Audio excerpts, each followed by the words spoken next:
Centre Biodiversité est né fin 2016 pour prendre le relais aussi au niveau du travail que faisait l'association avant par rapport à la récolte de fonds pour soutenir les associations de protection de la nature.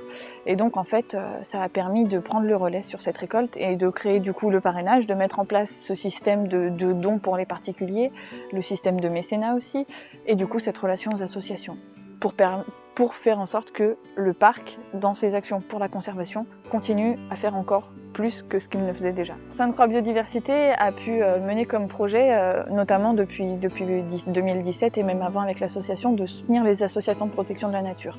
Par exemple, l'année dernière, on a pu soutenir 18 associations, dont une grosse moitié des associations régionales, donc des associations qui ont un impact local. Et notamment, l'année dernière, on a pu soutenir le Conservatoire d'espaces naturels sur un projet de réintroduction d'écrevisses des torrents et plus particulièrement plutôt sur l'effacement d'un étang qui a permis ensuite la réintroduction de ces écrevisses. On a pu aussi soutenir d'autres associations comme le Red Panda Network qui protège les pandas roux et qui a permis cette année de financer le salaire complet d'un gardien de forêt qui protège la forêt là-bas et qui donc protège les pandas roux.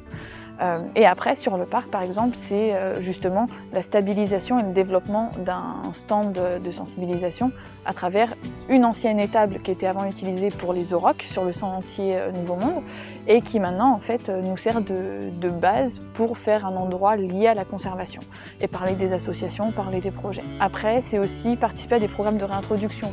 Donc par exemple, l'année dernière, on a 2 femelles bisons d'Europe qui sont reparties en Azerbaïdjan en relation avec le WWF de là-bas. Et puis on a différents projets comme la réintroduction de 2 jeunes chouettes de l'Oural qui sont nés cette année, qui vont partir en Allemagne. Ou alors par exemple l'arrivée des cistules d'Europe au parc Admélie de Sainte-Croix.